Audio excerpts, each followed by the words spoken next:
Hello, everyone. My name is Steph, and I work here at the Museum of Australian Democracy. And I am so excited to have you with us today because we have a very special guest who has just released a fantastic book, Dr. Matt Agnew. Dr. Matt, you there? I am. Good morning. Good morning, Matt. It's so good to see you today, and we are really excited to talk to you about all things discussions, decision making, having arguments, and how we can have more respectful conversations with our peers, our families, and teachers. Yeah, no, thanks. It's a real pleasure for having me. So yeah, looking forward to this discussion. I think, like you said, it's something that's really important always, but in particular now, I think it's very topical and something that's going to become increasingly more important as technology keeps developing as well, and we have more and more engagements with people of different points of view. Absolutely. And I've been very busy doing my homework, Matt, and doing some reading. So I've also been learning way more about my phone and whether it's reading my mind or not. So Good. that'll fit into our session as well today, which I'm really excited about. Perfect. Um, Matt, here in Canberra, and for our participants that are joining us from around the country, I'm very fortunate to be on Ngunnawal, Noonawal, and Ngambri lands, and I would like to take this opportunity to pay respects to our elders past and present. Now, for our teachers, and I know that we have lots of homeschool participants connecting with us today, we would love to hear the lands that you are connecting from. So for our session today, you'll see that we are using the Q&A function. So you will be able to chat to Dr. Matt and I through that Q&A. So please send us the lands that you are joining from today. Now, in our session, we have a very busy session, Matt, because, I thought about we could just read the whole book, but I've done the summary quick version. Let's get the taster of what this is about. So we are going to have a look at, we're going to hear about this book. I can see those, we're sending through the countries that you are joining from. So thank you to everyone. So we're going to have a chat, and I've put this into three parts because you've done such a great job in the book at doing that for us. So we'll have a look at what makes us who we are, how we have differing perspectives. We'll talk about how we have respectful discussions and arguments, and we'll think about how we care for ourselves and others in the mix. Now, for teachers joining us, we sent through some activity sheets that you may have ready to go just to help with some ideas as we're chatting today, and for your students to be able to take some notes while we have an expert in the house. So if you've got those ready to go, pencils, paper, if you didn't get a chance to print, no worries at all, just a blank sheet of paper will serve for taking some notes or maybe some drawings today of what you're getting out of the session with Dr. Matt. But I'm keen, Matt, to hand over to you. And can you just tell us a little bit about you and how you became an author, writing books for our fabulous young people out there? Absolutely. So it's a bit of a funny one I always bring up is I actually was quite a bad reader. Mhm. Not that I didn't read, but just I was actually just very bad at reading. It was not something I was particularly good at in primary school. So I like to see that as a testament that you can sort of get through these challenges. So if you are finding particular aspects of primary school hard, you can get through it. Everyone faces challenges, and it's I think important to know that that's part of learning is doing things that we maybe naturally aren't good at, and we have to kind of apply ourselves a little more. So I'd like to bring that up just because it's a nice thing to show that you can still get to certain places even if you feel it's hard. But in terms of how I got here, I guess career-wise, I started, doing engineering straight out of university. So, like a lot of students who enjoyed maths and science, engineering was a very common thing to kind of dive into. It's a very logical step from applying maths and science to really practical problems. Worked in engineering for several years. I then went back to academia and started doing research in astronomy and astrophysics. And that was, I was looking for basically places like Earth, solar system analogs, So that was really fun, a sort of searching for life kind of type research angle.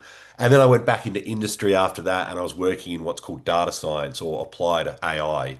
And that's something that's become even bigger and more topical, with the rollout of ChatGPT. That was back, I think, it started 2022. It's just kind of everywhere now, but it has been around for a long time, as you would learn from the second book that you highlighted earlier. So I encourage everyone to give that a read if that interests you. Um, and then after that, I moved out of industry and dove into what I do now, which is largely science communication. I do things sometimes for an adult audience. I sometimes do more formal corporate speaking gigs. But the thing that I really love and that I'm really passionate about is this sort of stuff, engaging with primary school and high school students, reinvigorating their love of science and mathematics, and just helping people kind of, I don't know, rediscover that love that they usually had as a really curious child. And maybe it got lost somewhere as they've gone through the schooling system. So that's the stuff I really love doing. That's sort of the windy path of how I got here. A lot of corporate and industry work, some research in there, and then of course now this sort of public facing and science communication role. So Fantastic. yeah, There we go. Thank you, Matt. That's so fantastic. And I love that you've highlighted that curiosity, which is what I think our young people will have today as they think about with an open mind about how they can have better conversations. And I think too, wanting to look after each other will be really important today. So what I want to come to is that's a very broad history, and I am right there with you as my favorite thing to chat to young people. So why this book? What made you, this is a recent release, like we're talking a week, 2 weeks old. yes. Why this particular book? I think I touched on it a little bit at the start, but I think it's something that's happening more than ever is we're interacting with and meeting people with quite different views and opinions and understandings of the world around us to our own. And I bring it up in sort of the early chapters. If you look at sort of your parents and your grandparents' kind of lives, typically they're going to only interact with people, face to face, maybe at work. I bring up there's an example of Speaker's Corner in Hyde Park in London, where people would set up and kind of carry on almost like social media, but it was analog social media. It was just talking on the spot to whoever would listen. And you might only have 100 people pass by, and so that message only reaches 100 people. That's exploded now with technology. And so that means you are not only meeting more people, but you're meeting more people with different worldviews. And so all that means is there's oftentimes things that we're not going to necessarily agree on. And so it's really important to be able to discuss these things in a way that's respectful. Sorry, my dog is just carrying on making some noise, so apologies for that. Um, and so, yeah, I think that's the key motivator for this. And I think you're seeing it sort of, I can't imagine lots of people are really engaging with maybe geopolitical situations. Um, but if you look at sort of things in different governments and democracies, you're seeing even less and less respectful debate amongst our leaders as well. And so it's something that I think is really important for children to learn to do, but equally it's something important for adults to relearn to do as well. Absolutely. And that was one of my key takeaways from the book was thinking about how much the world has changed from when I was a little person and that idea of connecting with community and a smaller group of people to having the internet and having such a diverse audience that we're now hearing from. So what I think, Matt, is we might turn over to our wonderful students that are connecting with us, and we might ask them a question first before I let you read a tiny bit from the book. Sounds good. I'm keen to know from them, or we are, about what makes us who we are. So I'll give you a minute for our fabulous homeschoolers, but those in the classroom for teachers to ask, what makes us who we are? While I'm waiting for responses, Matt, I can just do some perusing. Yes, yes, please do some keep bringing up the wonderful book. I can do the same. You sure can. Thank you, Roxanne. So our personality definitely impacts who we are. April's talking about how kind or how strong we are, whether we're nice. There's a fair bit of our personality is coming through, our DNA and our cultural background. There are some fantastic answers here, Matt. Our mum and dad, thinking about our friends that we connect with, our imagination, genetics, personal characteristics that we have, opinions that we're growing up with, that we're building, or whether we're sporty and competitive. I do have a competitive streak to me. The experience that we have, the values that we share, interests. There are so many good responses. Can you see all of those, Matt? Yeah, they're great, and I love them because we're about to dive in, and they're covering the two particular pillars that we'll be touching on when I read the next couple of pages. So I love these responses. Excellent. So we will let those keep rolling in, but I would love to hear a little bit from part one of your book. So I'm going to hand over to you so that we can chat. We can do a little bit of a opener on how who we are influences Yeah, the choices we make. absolutely. So part one is all about setting the scene. So just going to read a couple of pages. To kick off, why do we even have arguments or disagreements at all? Well, simply put, it's because people will always have different ideas, beliefs, and views of the world. But what is the source of those differences? Why do we end up with different ideas in the first place? Why don't we all grow up to have the same view of the world, the same beliefs, and the same values, and just avoid arguments altogether? There's a bunch of reasons we end up with different views of the world, and we're about to dive into them. Buckle up, it's going to be a wild ride. One major reason is simply about who we are as people, and this is often thought of in two ways: nature and nurture. Nature basically refers to who we are from birth. When you're born, you will inherit, which is the fancy scientific way of saying you get something, a bunch of things from your parents. Those things are called genes. Genes can determine physical things you can see, like the color of your eyes, and things you can't see, like your personality. Nurture, on the other hand, refers to who we have been shaped into based on our experiences. Imagine yourself like a slab of clay when you're born, and then that clay is pushed, squished, stretched, rolled, and shaped into something else. All of this is nurture shaping the clay, you, into who you are. Another big reason we end up with different views of the world is the influence of social media. Social media is everywhere. It's in many, many different parts of our lives, and it plays a huge role in affecting how we think, what we believe, and how we see the world. Social media has allowed for some really interesting and also troubling things to happen both to individuals, such as yourself, and society, such as the community that you belong to. We'll dig into this impact of social media a bit further down the road. Thank you, Matt. That's such a good opener for our conversation today. And, we've heard some of those things coming through from the students connecting with us. It was a nice start to talk about that nature versus nurture and some of the environmental factors that impact who we are. Not quite sure I'm ready to be a clump of clay and molded into something, but very true that it is, what's around us in that environment. And I want to come to that point that you finished on because social media is such a huge impact in this day and age. So I want to ask our students what they think first are some of the impacts of social media has on who we are and the opinions that we have.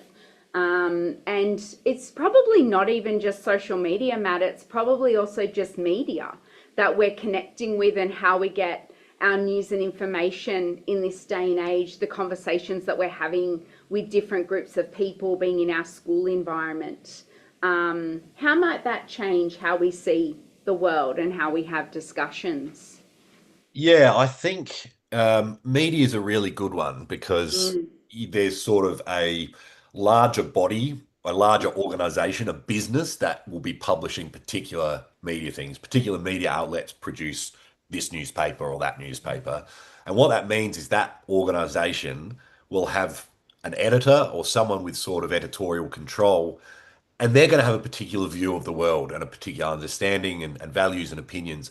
And usually that is going to come through in some way in the actual publications. And so it's really interesting because you do see things have a particular bias, which bias Yeah, is sort of something we assume to be the case or something we hold to be more true than an alternative.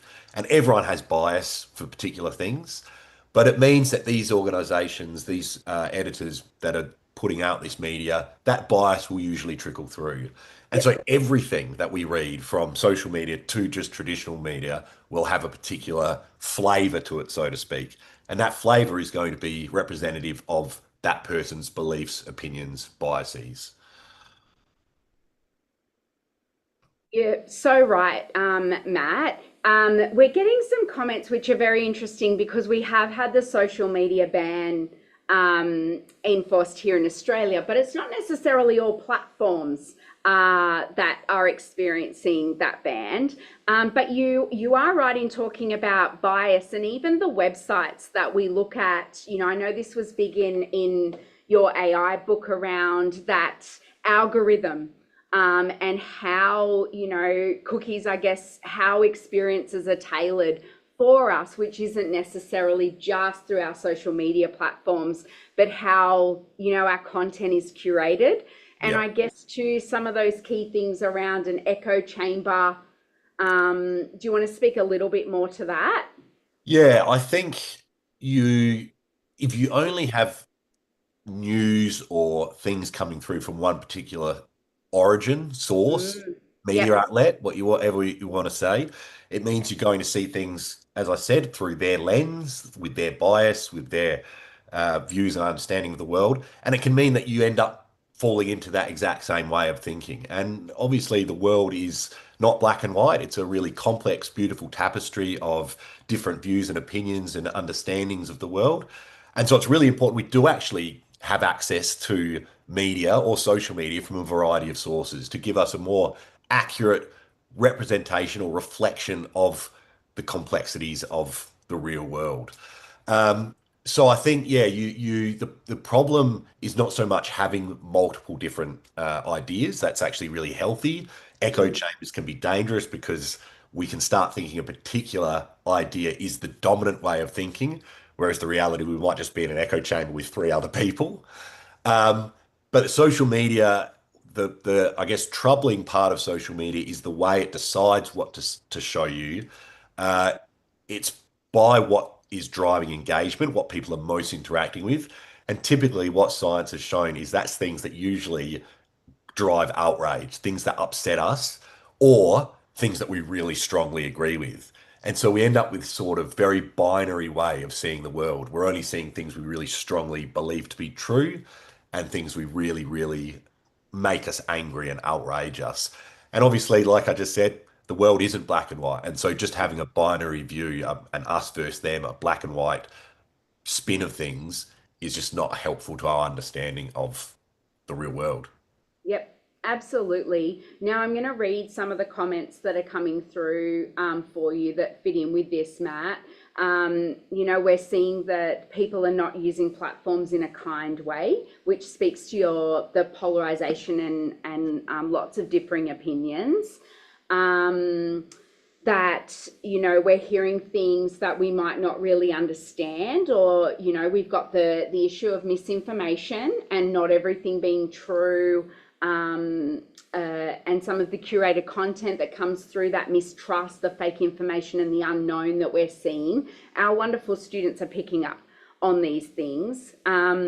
So I want to come to a question for our young people to think about before I hand back over to Matt to read a little bit more from his book.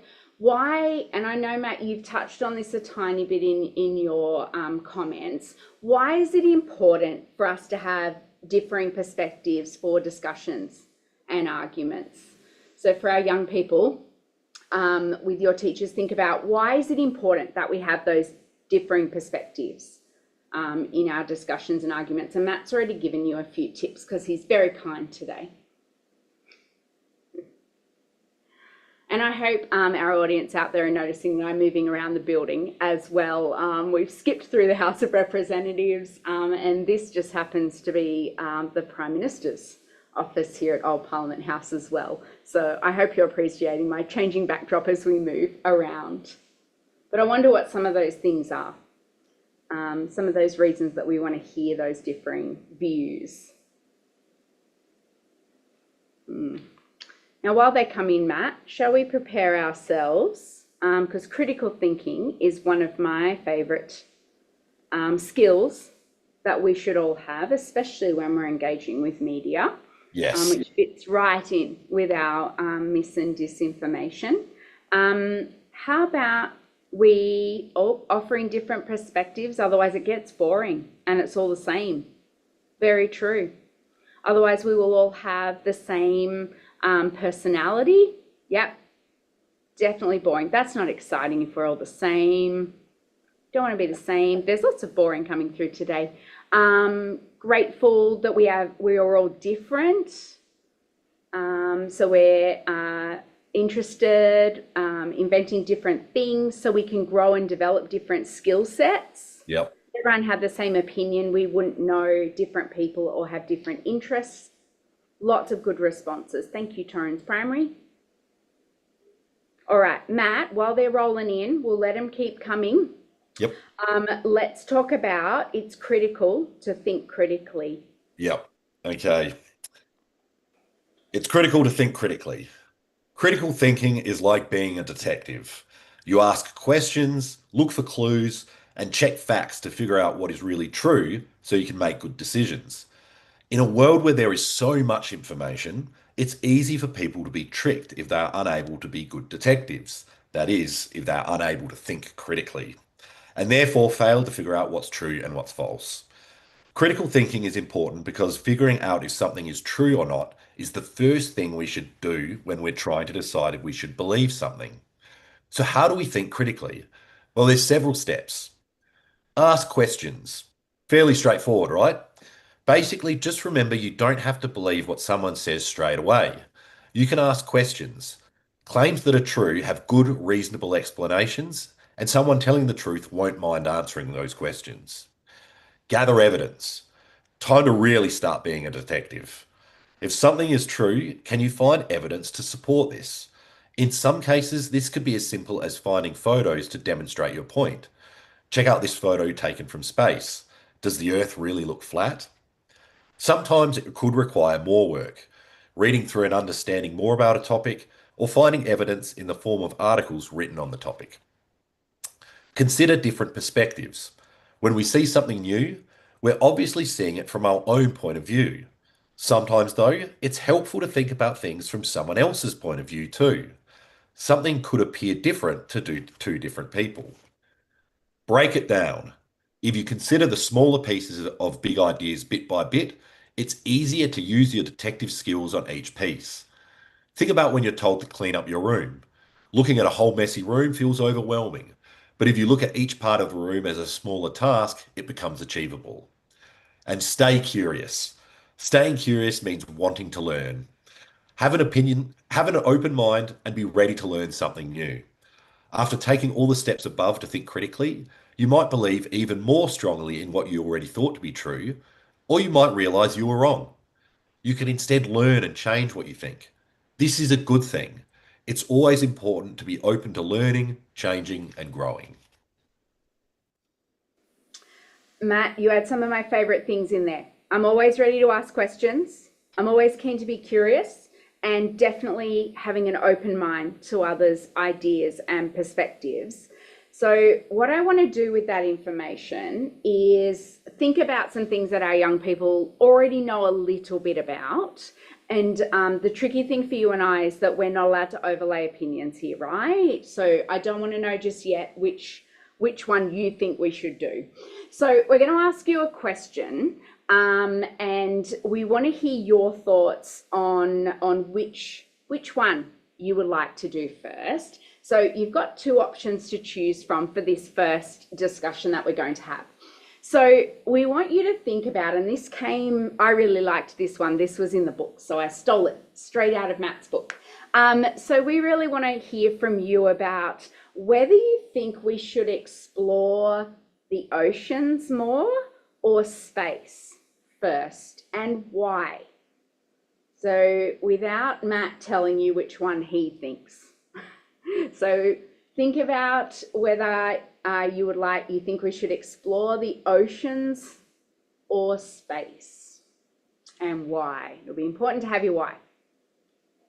And hopefully, Matt, because we're a community of learners today, hopefully maybe we'll change some opinions. Maybe it's important to have our open mind, and perhaps I can be swayed by our young people as to which is the most important. I'm getting a mixture of answers. I'm keen to know why, though, we want to explore the oceans more, or space. I need that why bit. That's our critical thinking bit for today.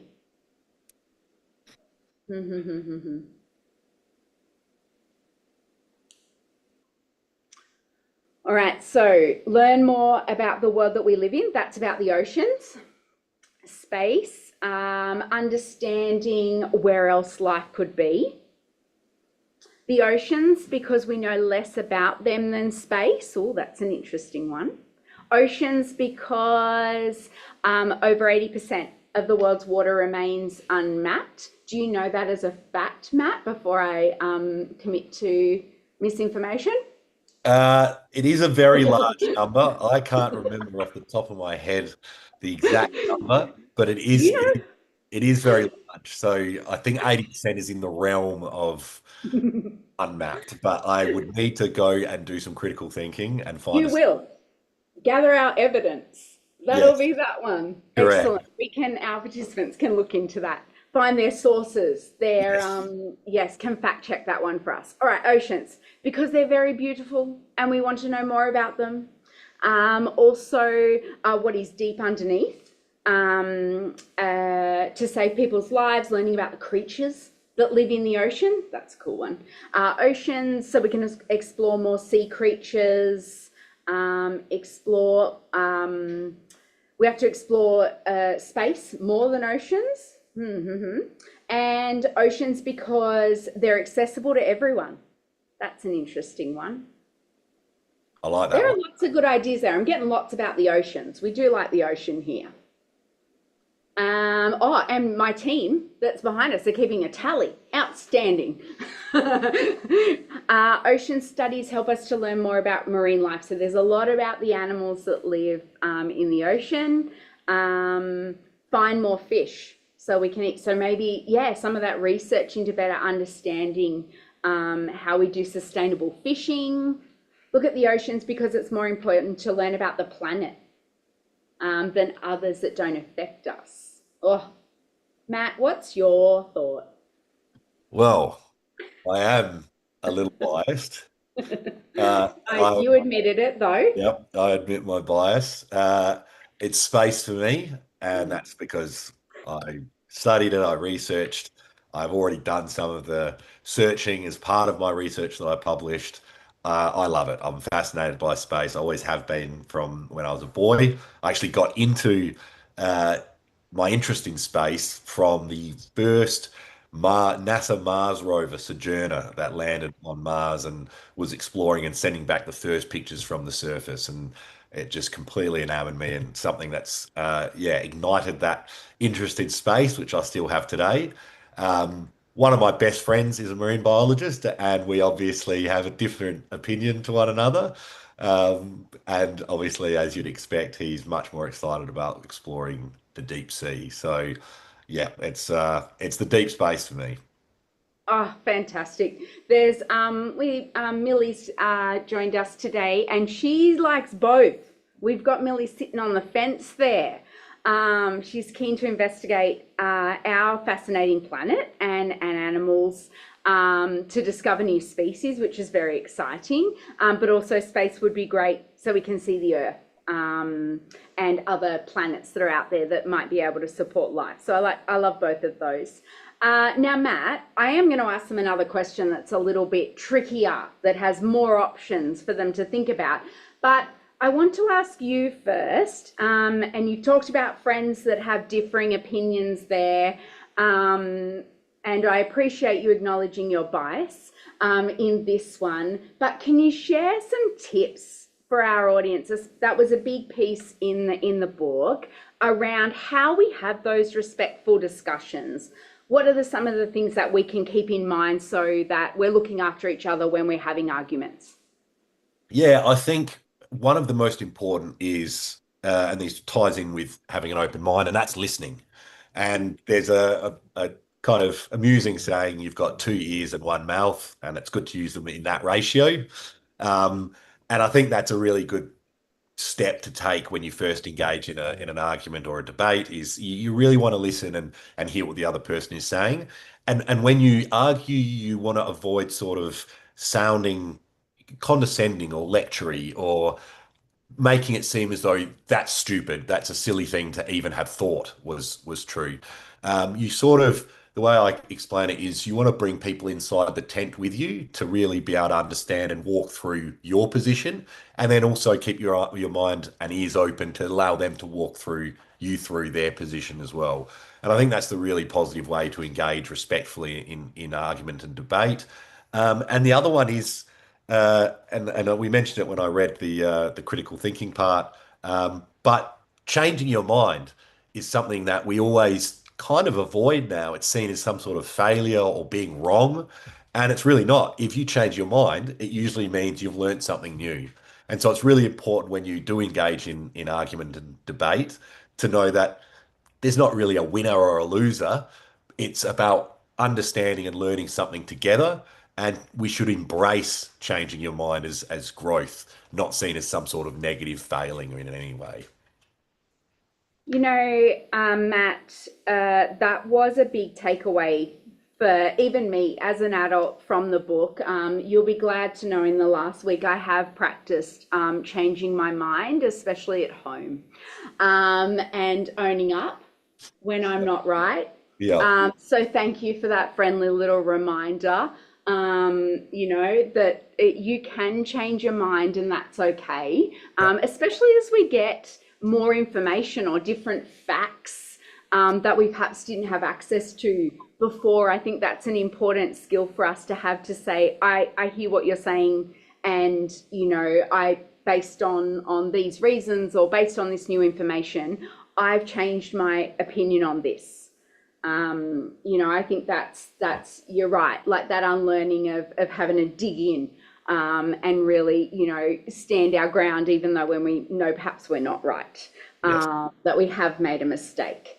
But I want to ask our students another question, a trickier one that has more options for them to pick between. So this time around, I'd like, Matt and I would like to know which pet you think is best and why. You have to tell me the why. Which pet do you think is best? And I feel like Matt and I have some biases around this that we'll save for the end.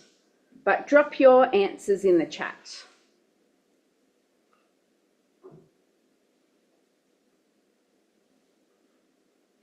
I wonder if our participants have any pets at home, Matt. Might have a variety. Yeah, I think so. There's obviously a lot of different pets I grew up with, and I imagine it's going to be the same. There's going to be a real variety of pets that the students are going to have. So I'm very keen to see which ones start getting the nod and what the justification is. What's the reason? Perhaps they've got a guinea pig or some chickens. Can you call a chicken a pet? Perhaps. I We'll name them. think so. Kind of, it's under your care. So yeah, I think Yes, so. yes. That's a great one, Matt. How will we define what a pet is? Yeah, that's Um, Lovely. So we've got some responses coming through. Dogs because they're friendly and cuddly. Oh, yay. Out of the box thinking. Chameleons. They are incredible. There's no bias in the way I delivered that response. They're unique and they change color to suit their environment. Oh, a velociraptor. Cool. Because their babies are cute. Excellent. We've got quite a wide variety of pets we would like to have. A cat because they're quieter than dogs and you don't have to walk them. Very good a point of view there. A cat because they're very entertaining and cuddly. Dogs, because I have a dog. Excellent, Millie. Owning up to your bias. They're the best companions. I love taking them for walks and teaching them new tricks. We've got some others that like cats. A fish. A fish is the best pet because they're easy to take care of. They come in all sorts of sizes and colors, and they're one of the cheapest pets to take care of. A mix. Dogs because they're helpful and they look after they make you feel good. Birds because you can teach them to talk. Horse because you can ride them. Quite a mix. And tigers because they could protect you. We all wish we could have a pet tiger. All right, Matt, what's your favorite pet? My favorite pet is currently lying on the floor next to me. I'm a very biased dog favorite pet owner. Um, and yes, my to tie in with my other bias, he's named Pluto. Again, so space was always going to win in that debate for me, and dog was always going to win in this debate. So yeah, I'm a dog guy. How are you? All right, I'm a cat person. Yeah, We've always had cats, and I have the most joyful rag doll that yeah, is very fluffy. But I've realized, Matt, that the rag doll thinks it's a human. It even sits on its little mini chair yeah. like a human. I don't think I really have a pet cat. I think I have some sort of a pet that thinks it's a miniature human with its gourmet cat food tastes. I like it. I like it. Oh, the students are doing great today Yeah. with sharing their responses. I wonder if anyone changed their mind and went, "Oh, I'd forgotten about that pet. That's a good idea. I would really like a pet chameleon, wouldn't we all?" Yeah. Or maybe a guinea pig or a pet rabbit. I've always wanted a pet rabbit in the yard. We just don't have enough grass for that rabbit to run around on. Now, Matt, we are coming towards our third part of the book, which is around caring for ourselves and caring for others. I'm just going to let our students and teachers know that shortly we'll have an opportunity where you can ask Matt questions as well. So start dropping those in the chat for me so we're ready to go to help Matt out. But I want to know first from you, before I let Matt answer, what are some of the ways that we can look after ourselves and others? So to our lovely students connecting, what are some of the things that you do? If you're having a discussion or an argument, what are some of the ways that you can care for each other? Oh yes, a turkey. All right, someone's would also like a turkey. They're very smart. May need to fact check that one later on too.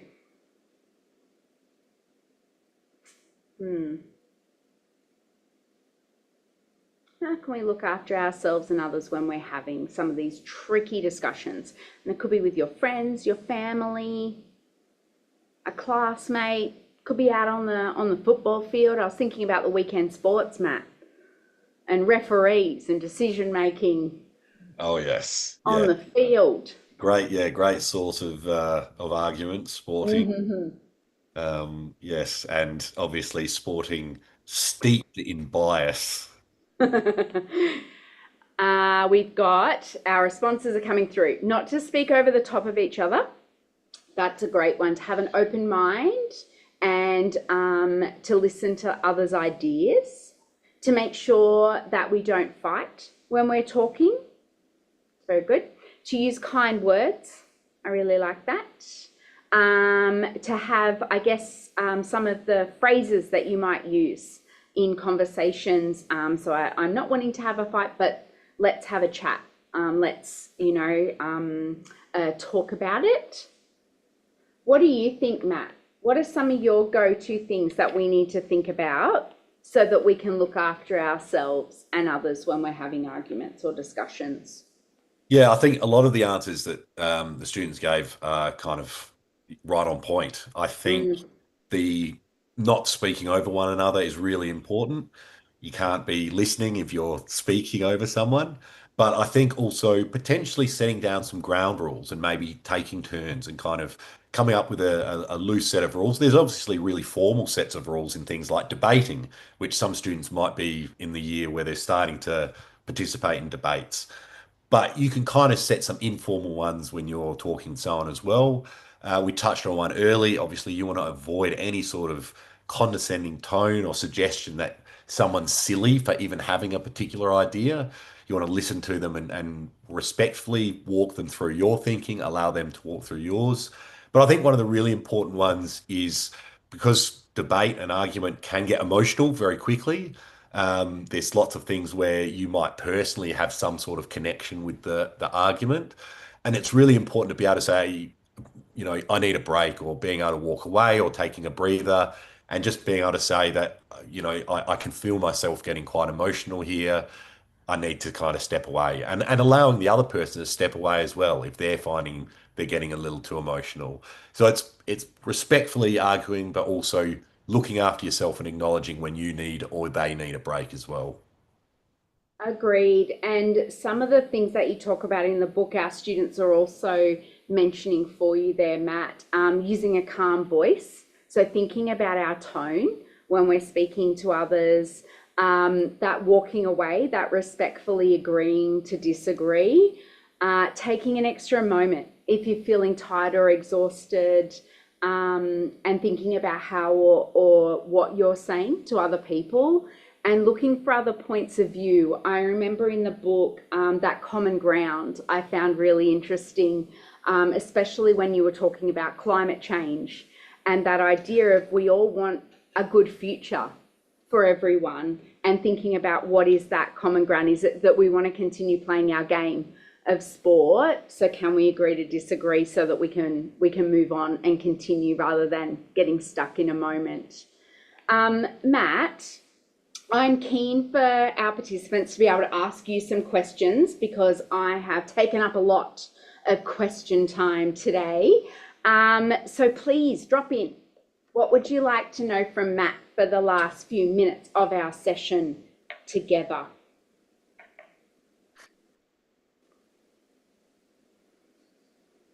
Oh, Matt, this is a tricky one. What's your favorite planet?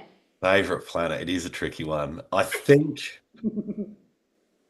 not including Earth, because obviously the one I live on is of one of my favorites. But I think outside of Earth, it's probably Mars. And like I said, it's because I had this sort of connection when I was a really young child that excited me about space, got me really interested in it, and ultimately led me to pursuing a research career in space, and writing a book on space as well. So I think Mars, it's got that connection for me when I was a child.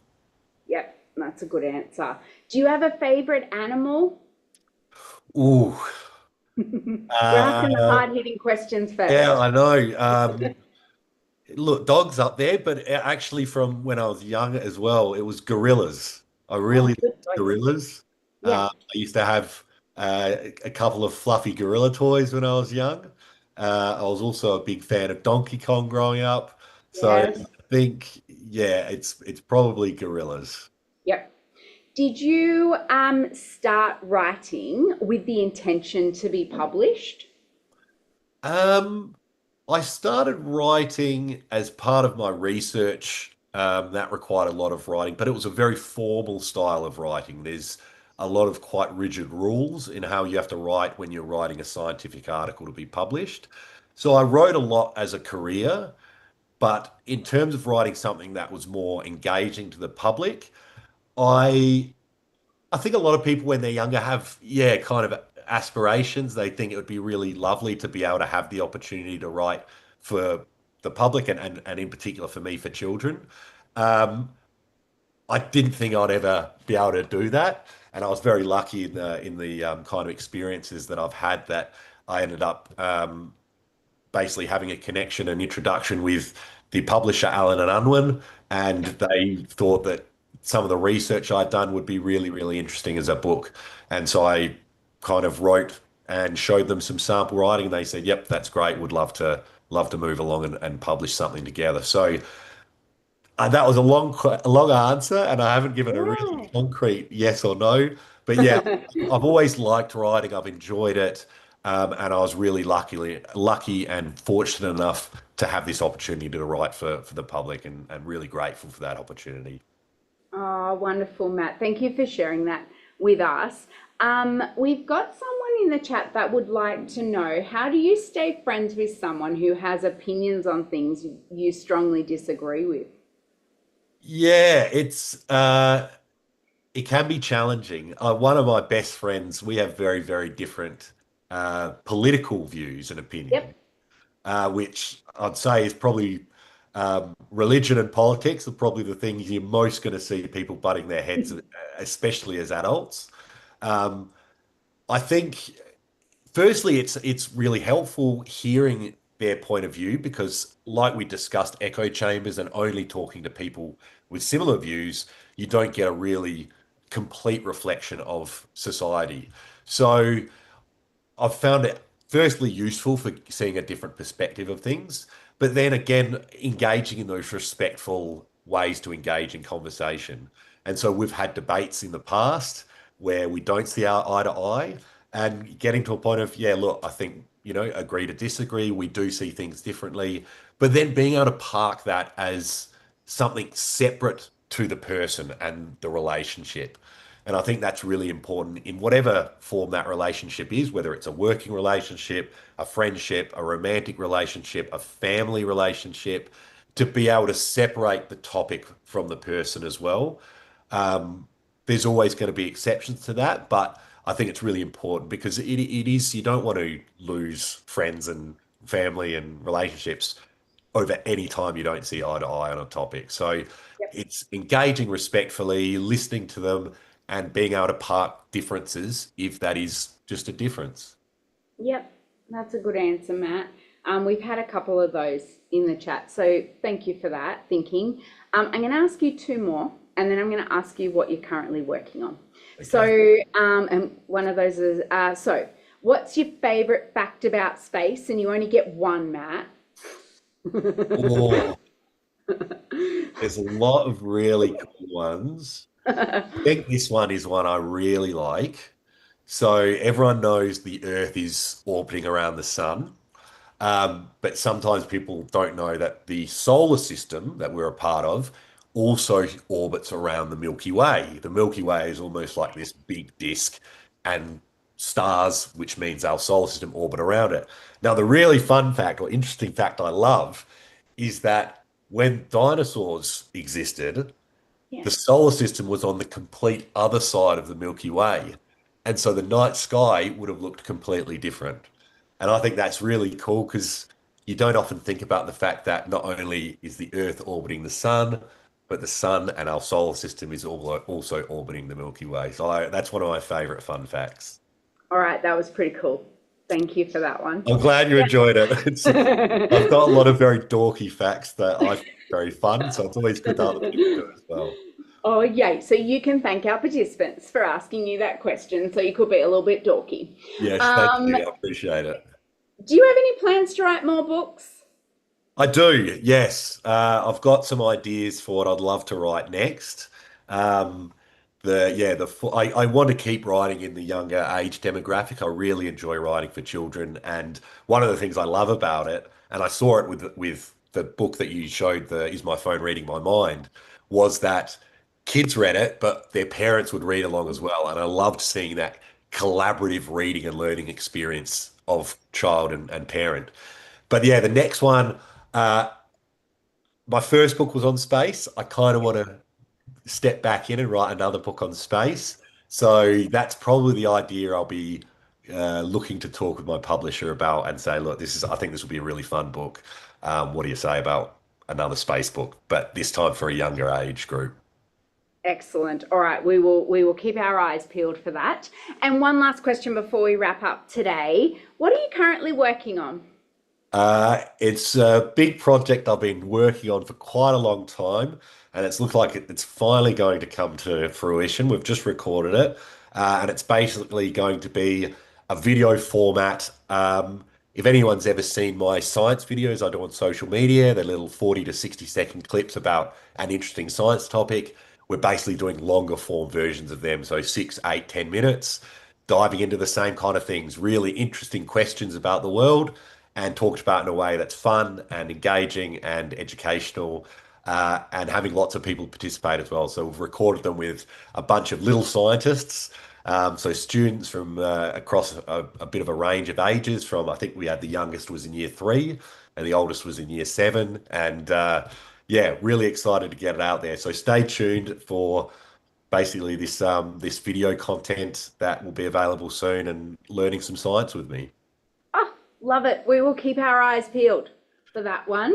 But thank you so much, Dr. Matt. It has been an absolute joy hanging out with you today and for sharing some insights into your book. And I know that our students that are connecting will have taken lots away from our time together. So thank you from all of us. No, thank you so much for having me. It's been a pleasure, and all the questions from all the students have been fantastic, and all of the questions we asked them, the answers were all bang on, exactly what I was hoping to see. So yeah, please read the book, enjoy it, and yeah, thanks again for having me. Wonderful. We are raising a great generation, Matt, and things like this will help them on their way to tackling the future and thinking critically as they engage with media and discussions and think about those polarizing points of view and how they can have respectful discussions. So we're really grateful for you creating these books. Now, thank you, everyone. It has been such a joy to see you all today. Appreciate all your answers, your thoughts and ideas, and sharing with Dr. Matt and I. And we look forward to seeing you another time. But farewell from now. See you later. Bye, Matt. Bye bye.